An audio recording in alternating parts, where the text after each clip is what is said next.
Hey, Shalom, Akim Shalom. First and foremost, as always, I would like to give all praise, honor, and glory to Yahweh, Bahashem Yahweh Shai, Bahashem Rachakodash. I would like to give double honors to the apostles, the bishops, and the elders, a great millstone that taught us this truth, and that's so pushing this truth. Much peace, love, and salutation to the elect, beginning with the 144,000, all the way down to the large multitude that believes and who the Lord will deliver in these last days. To you all I say Shalom. I'm the brother Tazamah from the Great Millstone Dallas Camp, coming back today with another lesson. And I pray this lesson will be edifying to the elect. Before I do this lesson, I just want to read this copyright disclaimer. This is copyright disclaimer under Section 107 of the Copyright Act of 1976. Copyright disclaimer under Section 107 of the Copyright Act of 1976. Allowance is made for fair use for purposes such as criticism, comment, news reporting, teaching, scholarship, and research. Fair use is a use permitted by copyright statute that might otherwise be infringing. Non-profit, educational, or personal use tips the balances of favor of fair use. All right, so this clip that I'm about to play, which is from Arrows of Indignation 144, Elder Arathan, second page, Shalom Zakwan, Yahweh Shabakatah. I want to play this clip of President Trump, pretty much stating that these South white African farmers who are quote unquote being killed on their farms and their land is being confiscated, and how they have free access pretty much into the Americas. And there was actually, let me see if I can find it real quick. Hold on one second. All right, this is what I want to find. This is from RT.com. It says, U.S. welcomes white South African asylum seekers. President Donald Trump has accused Pretoria of genocide. I'm saying that name correctly. Pretoria of genocide. Now, how hypocritical and how ironic is it how, these white South African asylum seekers are coming to the United States, to seek asylum. And in which asylum, when you get the definition of asylum, you could have somebody saying like an insane asylum. Well, an asylum seeker, all right, is a person. All right, it says it down here. It says an asylum seeker is a person who has fled their home country and is seeking protection from persecution in another country, but who has not yet been legally recognized as a refugee. So they fled their home country in South Africa, which, if you go into the history of the Boers, on how South Africa was colonized and taken by the Boers, as a matter of fact, let's do this real quick. I'm gonna come back to this. Just bear with me.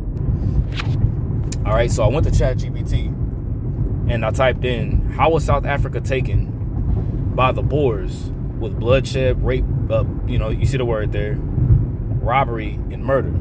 All right, because this is Esau, all right, speaking loftily, which I'm gonna get the article, or I'm gonna get the video that the elder I thought I put, but he speaks loftily, all right, loftily concerning oppression. All right, what's that, Psalm 73? Let's get that real quick. All right.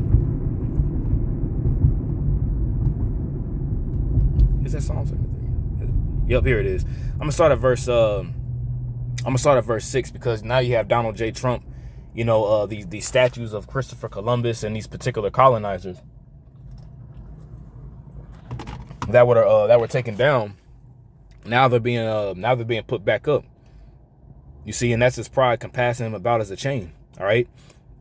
This is Psalm 73, verse 6. It says, Therefore pride compasseth them about as a chain. You see, and they wear their pride, as it says, they wear their pride like a jeweled necklace. And that's how they do with their history that they gotta promote in schools. Their statues, their monuments, their memorials. It pretty much shows forth Esau's pride of how, America was taken. And not just America, all these various different lands, which we're going to get the history of how the so-called white South Africans, they even got to South Africa, how they even there. It says violence covereth them as a garment, and they wear their garment, man, and they wear it proudly. They wear it outwardly, and they wear it proudly. You see, it says their eyes stand out with fatness. They have more than heart could wish. In your heart, in the Hebrew is your la'ab, which is your mind. They have more than heart could wish, man. That's why the scripture says that they enlarge their desire as hell and is as death. You see, they heap unto them all nations and people and lands, and they call lands after their own names. You see, because before, when you go to South Africa, Esau wasn't down up in South Africa initially. That's the land of Ham. That's where the Hamites. Now you got Jake there now too. But how did Esau get his red ass down there, man? Well, we're gonna get the history on it. Verse 8, it says they are corrupt and speak wickedly concerning oppression. Because this man now it's a genocide and they're seeking asylum and they're being persecuted. But look at what this devil has done throughout the whole planet Earth, man. You see, like, look at what Esau has done throughout the four corners of the earth, collectively as a whole, man. But he got the nerve to say that he's being oppressed, and this is all systematic reverse, systematic racism and reverse, it's a reverse psychology to a degree. Just as Esau likes to now he's playing the victim as if now he's the one that's being attacked, which is going to give him the right to justify to pass particular laws and legislation to come down with great wrath and start attacking us, which is all biblical prophecy, as we know. You see, but this is why he's the devil, man. He's crafty. He's very, very crafty and very, very shrewd. He's very, very crafty and very, very shrewd in how he moves. That's why the scripture says he was more subtle than any beast that was in the field, man. Which is that spirit, that wicked spirit, that same spirit is in Esau, man. Okay. It says they speak loftily, and it says and speak wickedly concerning oppression. And what is oppression? Okay, slavery. Whenever somebody's oppressed, somebody's on the bottom and somebody's on top. And the way that Esau does it, he does it through his laws, his legislation. Giving particular rights to giving particular rights to people and subjecting others of rights. And that's been Esau's MO. All right, now let me read this real quick, and then we'll get to that video. We'll get a little bit of the RT article. We're not gonna read the whole thing, and then we'll play the video, and then we'll go from there. I don't want this lesson to be too long, but once again, I typed in how was South Africa taken by the Boers with bloodshed, RAPE, robbery, and murder. It says the history of South Africa's colonization, particularly involved in colonization, you can always just think of Edomite expansion. Okay, that's when you see that word colonization. All right, for the most part, just have Edomite expansion in your mind. All right, particularly involving the Boers, which are Dutch settlers. Right, is complex and rooted in centuries of European expansion, Edomite expansion, conflict, and indigenous resistance. Just as how the Americas was founded, it was rooted in European expansion, right? Conflict and indigenous resistance. You see, and that's why do you think they call the so-called Native Americans so-called Indians? I'm saying so-called because that's not their true name. That's not their true nationality. They're really Hebrew Israelites, of the various different northern tribes, man. Gad, Reuben, Simeon, Issachar, that came here to the Americas. All right, after the Assyrian captivity, and you can read that in 2 Esdras, the 13th chapter. Okay, it says while the Boers played a major role in shaping South African history, the broader context involves violence and dispossession by both Dutch and British colonists, Dutch and British Edomites. You see, so this is really Esau's expansion. You see, and even when you look at a picture, let me see if I can find it real quick. I gotta go. Let me do this real quick. Let's type in Cecil Rhodes.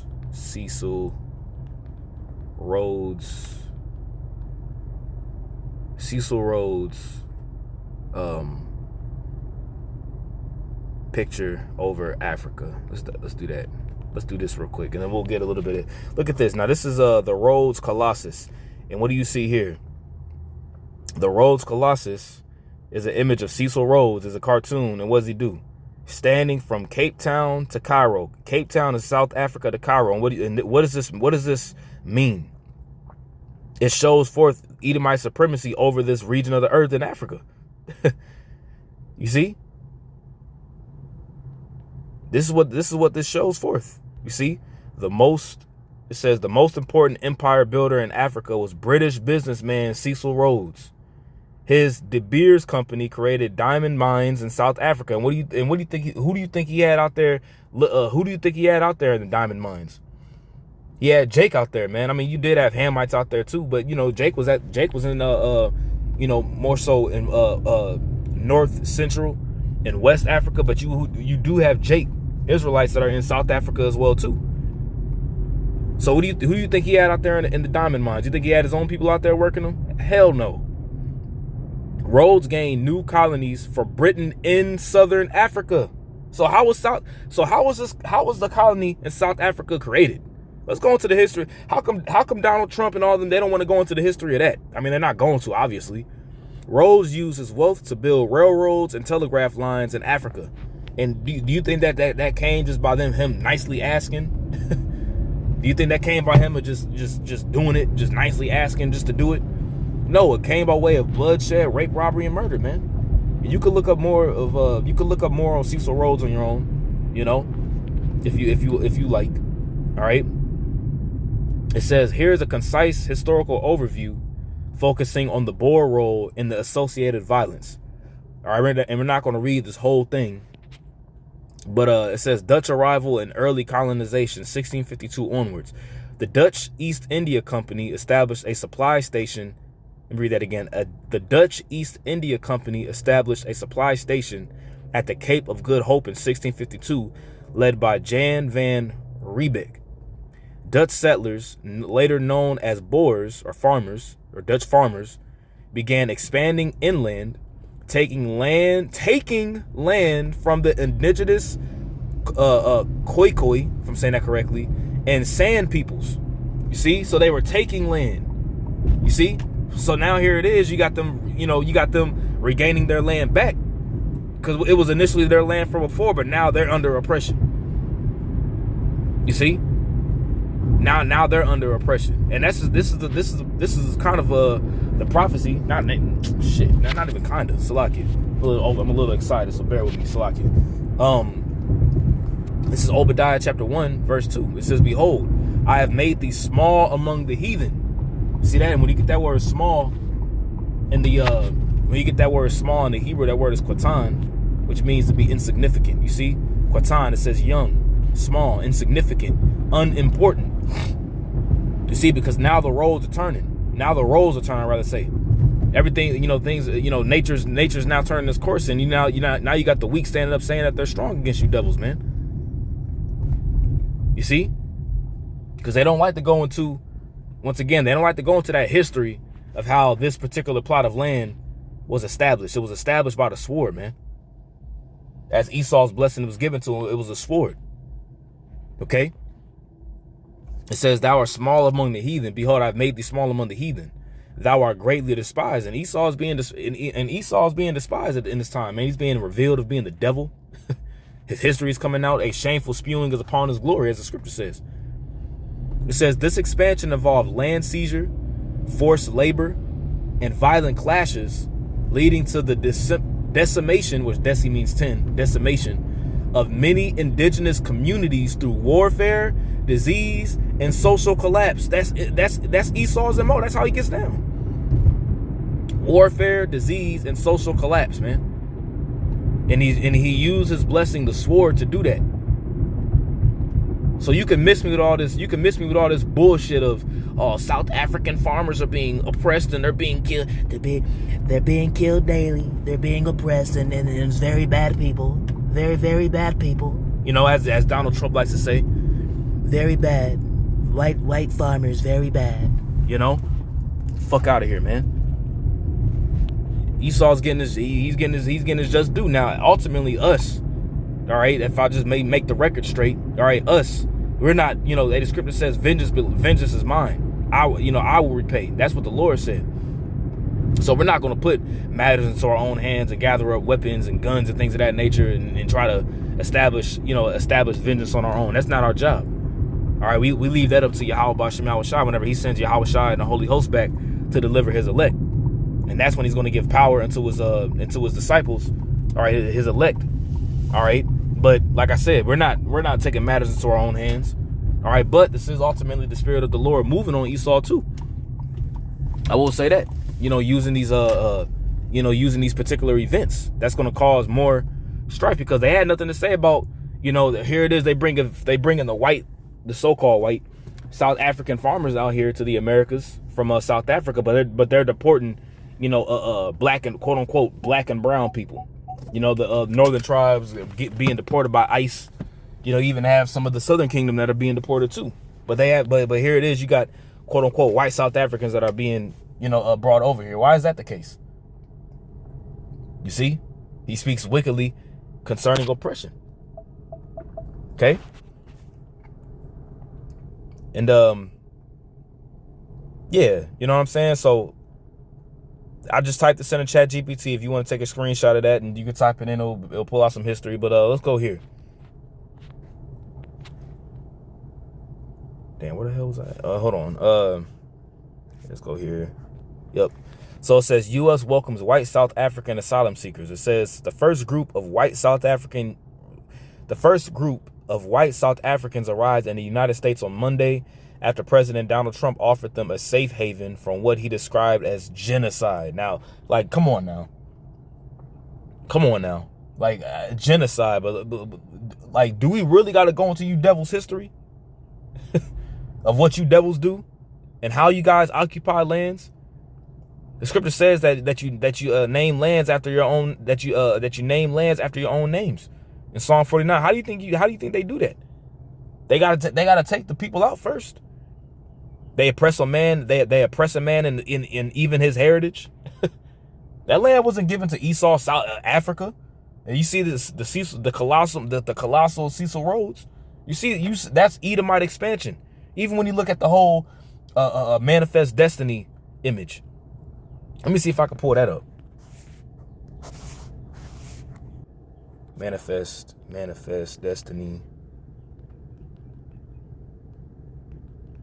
image. It's not the image. It's yeah, this is American Progress. Let's take a look at this. This is Manifest Destiny. You got quote unquote Lady Liberty, excuse me. And you got what, school book in her hand. And this is colonization. And this is over the Americas, by the way. So you got, train tracks, you got railroads and power lines and things of that nature, sailboats, steamboats and things of that nature. Now, what do you see as you go further and further? You got the Edomite colonizers taking lands and deers running away and things of that nature. Now, what do you see here on the left? It's light. And this is how Esau, this is all constructed in what's the word I'm looking at? This is all constructed in psychological racism. Now it's all light over here, then Lady Liberty, Babylon the Great, you know what I'm saying? Making progression west, right? Because the 13 colonies started on the east, making progress west. What do you see? Right, you see right here, a dead buffalo.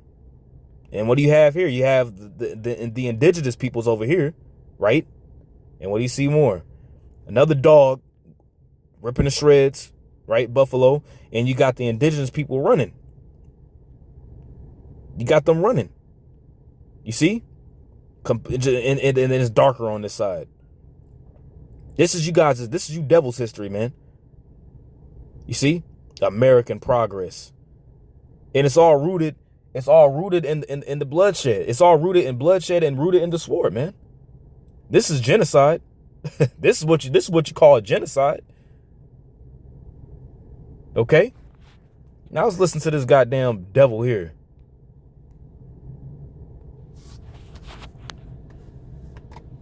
Fair use.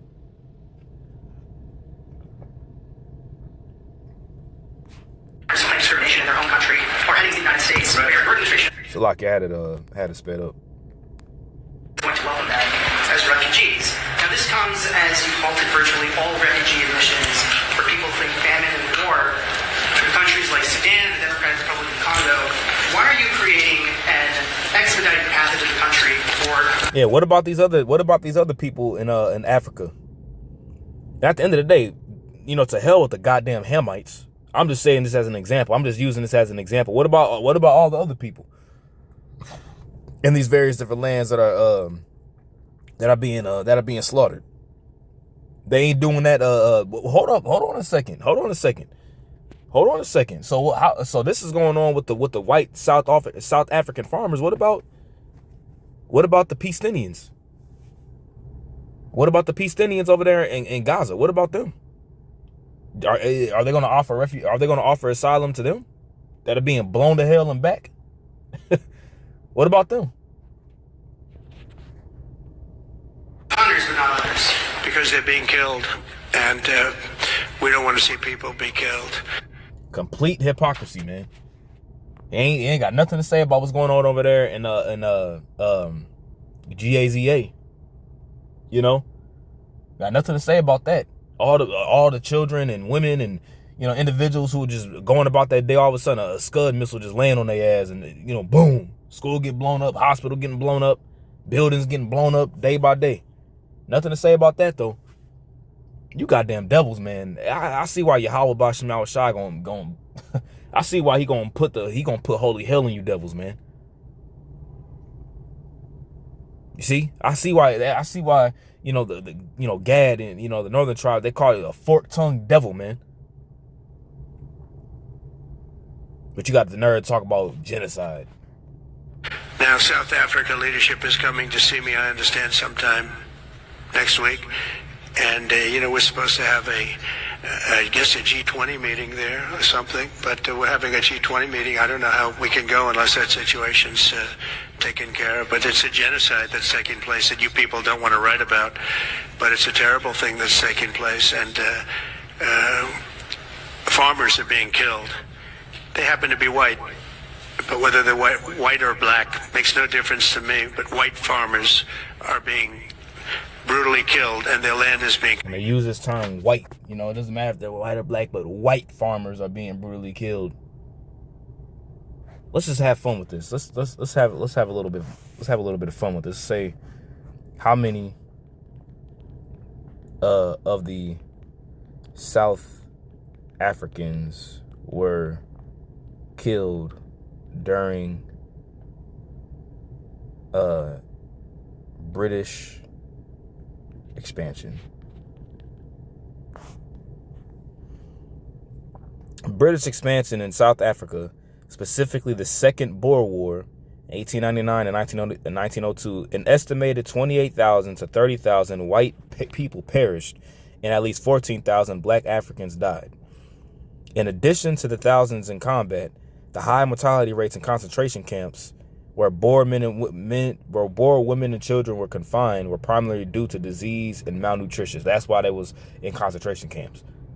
It was due to disease. You see? But it's given the number of the Boers but at the end of the day, you got Esau taking lands and confiscating land. So you got people who, the people are going to resist.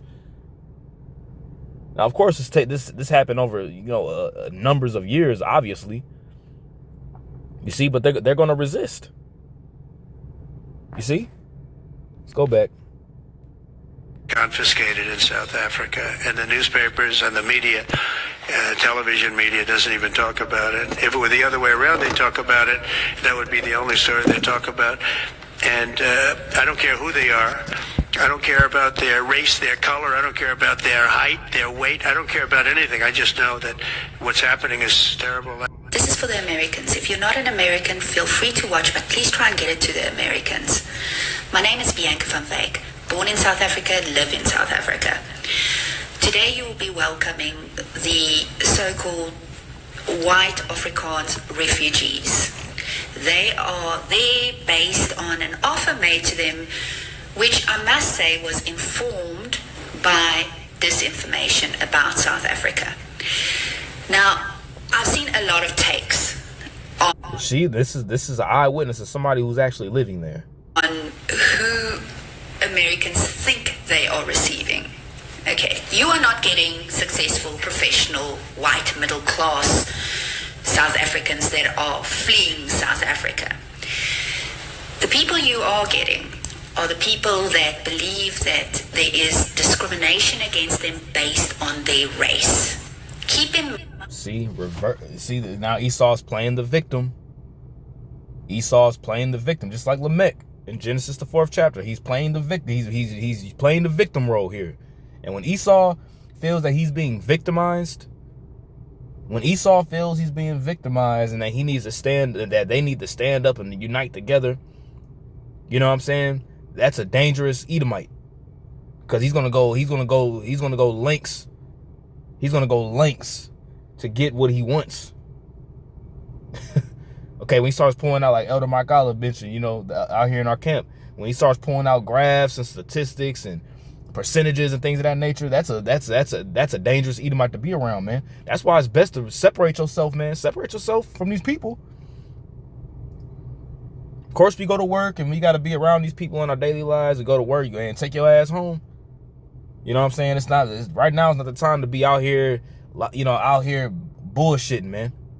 Trying to, being joint hand in hand with these people, man. Of course, the spirit of Yahweh Bashim Al-Shah is going to protect his elect, obviously. But hey, we gotta walk circumspectly.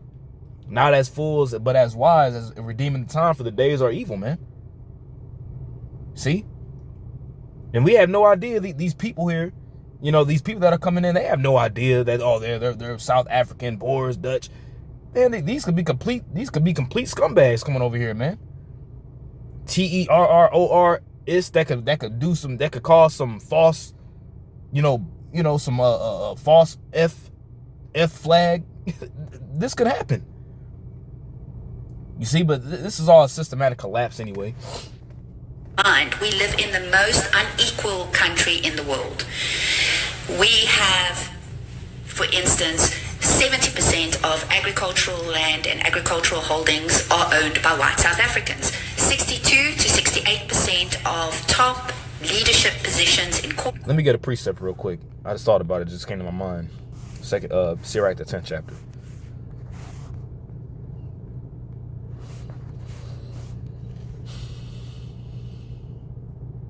This is Sirach chapter 10, verse 7. Let's start at verse 7.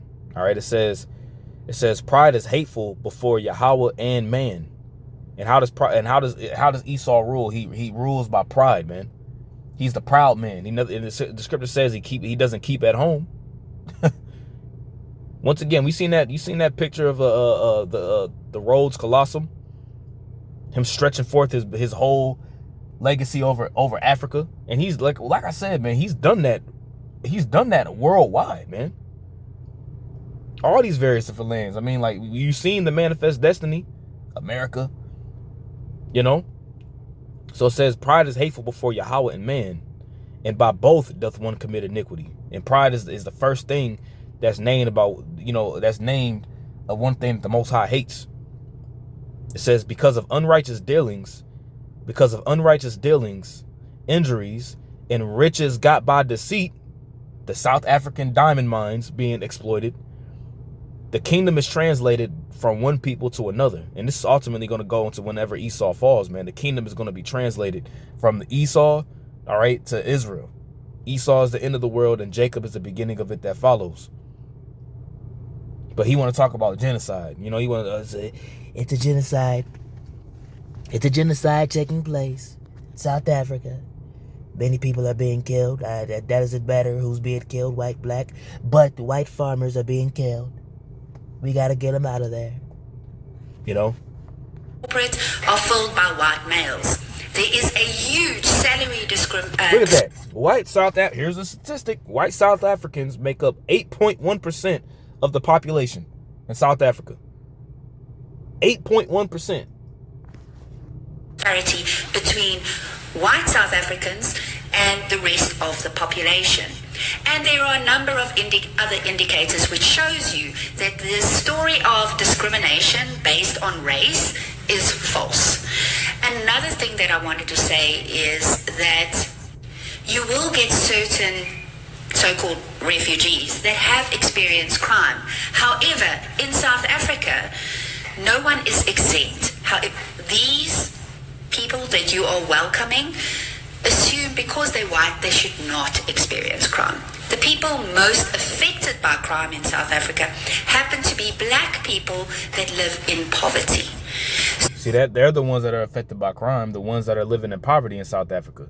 Not the small percentage of the 8.1% of population that's making up of South white African Boers.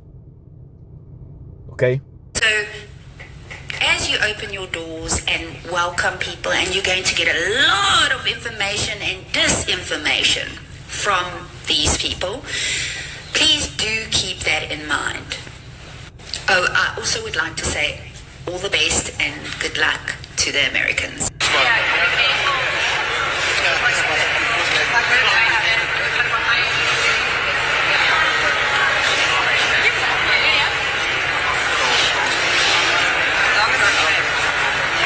And I'll guarantee you these asylum seekers, quote unquote, are going to receive visa cards. They're going to receive, money and things of that nature.